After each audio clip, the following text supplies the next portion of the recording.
ನಮಸ್ಕಾರ ವಿದ್ಯಾರ್ಥಿಗಳೇ, ಹೇಗಿದ್ದೀರಿ ಎಲ್ಲರೂ? ಸಪ್ಲಿಮೆಂಟ್ರಿ ಎಕ್ಸಾಮ್ನ ತಯಾರಿ ಮಾಡ್ಕೊತಾ ಇದ್ದೀರಿ ಅಂತ ಅಂದ್ಕೊಂಡಿದ್ದೀನಿ. ಸಪ್ಲಿಮೆಂಟ್ರಿಗೆ ಏನಂತಂದರೆ ವಿದ್ಯಾರ್ಥಿಗಳಿಗೆ ಇಲ್ಲಿ ಕಾಮನ್ ಆಗಿ ಒಂದು ಡೌಟ್ ಇರೋದೇನೆಂದರೆ, ನಾವು ಇಂಪಾರ್ಟೆಂಟ್ ಕ್ವಶನ್ಸ್ ಏನು ಓದಬೇಕು, ಯಾವ ಇಂಪಾರ್ಟೆಂಟ್ ಓದಬೇಕಂತೇಳಿ ನೋಡಿರಿ. ನೆನಪಿಟ್ಟುಕೊಳ್ಳಿ, ಪ್ಯಾರಾಮೆಡಿಕಲ್ ಬೋರ್ಡಲ್ಲಿ ಇಂಪಾರ್ಟೆಂಟ್ ಅಂತಿಲ್ಲ.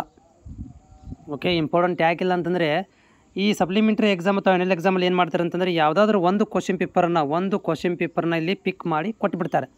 ಈಗ ಫಾರ್ ಎಕ್ಸಾಂಪಲ್ ನೀವೇನಾದರೂ ಇಂಪಾರ್ಟೆಂಟ್ ಅಂತ ಓದಿದರೆ ಎಷ್ಟು ಕ್ವಶನ್ ಅಂತ ಓದಿರ್ತೀರ ನೀವು? ಎಲ್ಲ ಇಂಪಾರ್ಟೆಂಟುಗಳು ಒಂದೇ ಕ್ವಶನ್ ಪೇಪರ್ ಬರಲಿಕ್ಕೆ ಸಾಧ್ಯವಿದೆಯಾ? ಇಲ್ಲ. ಸೊ ಹೀಗಾಗಿ ನೀವು ಇಂಪಾರ್ಟೆಂಟ್ ಓದಕ್ಕೆ ಹೋಗ್ಬೇಡ್ರಿ. ಸಿಲೆಬಸನ್ನು ಮುಂದಿಟ್ಕೊಂಡು ವೆರಿ ಇಂಪಾರ್ಟೆಂಟ್ ಅಂದರೆ 2018ರಿಂದ 2024 ತನಕ ಕ್ವಶನ್ ಪೇಪರ್ಗಳನ್ನು ಕಂಪ್ಲೀಟಾಗಿ ಥೊರೋಲಿ ನೀವು ಓದ್ಕೊಂಡ್ಬಿಟ್ರೆ ಅದರಲ್ಲಿ ಯಾವುದಾದ್ರು ಒಂದು ಕ್ವಶನ್ ಪೇಪರ್ ಬರ್ಬೋದು. ಅದರಲ್ಲಿರುವಂಥ ಕ್ವಶನ್ಗಳೇ ಬರೋದು ನಿಮಗೆ. ಹೊರಗಡೆಯಿಂದ ಇನ್ನೂವರೆಗೆ ಯಾವುದು ಕೂಡ ಹೊರಗಡೆ ಬಂದಿಲ್ಲ. ವೆರಿ ರಿಯರ್ ಒಂದು ಕ್ವಶನ್ 3 ಮಾರ್ಕ್ಸಿಗೆ ಬರ್ಬೋದು. ಅದು ಕೋವಿಡ್-19 ಅಥವಾ ಏನೋ ಪ್ರೆಸೆಂಟ್ ಇರುವಂಥ ಒಂದು ಕಂಡೀಷನಲ್ಲಿರುವಂಥ ರೋಗಗಳು, ಅದನ್ನು ಕೊಡಬೇಕು. ಬಿಟ್ಟರೆ ಸಿಲೆಬಸ್ಸು ಪ್ಲಸ್ 2018ರಿಂದ 2024ರಲ್ಲಿ ಇರುವಂಥ ಕ್ವಶನ್ ಪೇಪರೇ ನಿಮಗೆ 100% ಬರೋದು.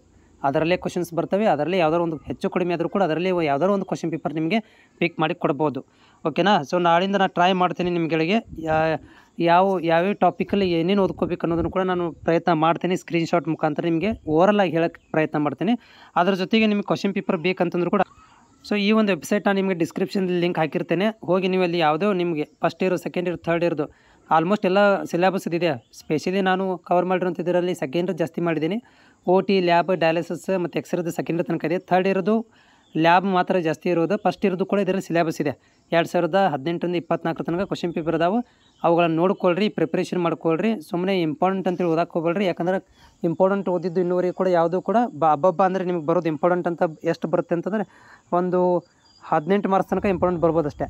18 ಮಾರ್ಕ್ಸು ಅಲ್ಲೇ, ಅಥವಾ 18 ಹಬ್ಬ ಏನೋ ನಿಮ್ಮ ಲಕ್ ಬೈ ಚಾನ್ಸ್ ಅಂದರೆ ಒಂದು 25 ಮಾರ್ಕ್ಸಿಂದು ಇಂಪಾರ್ಟೆಂಟ್ ಬರ್ಬೋದು.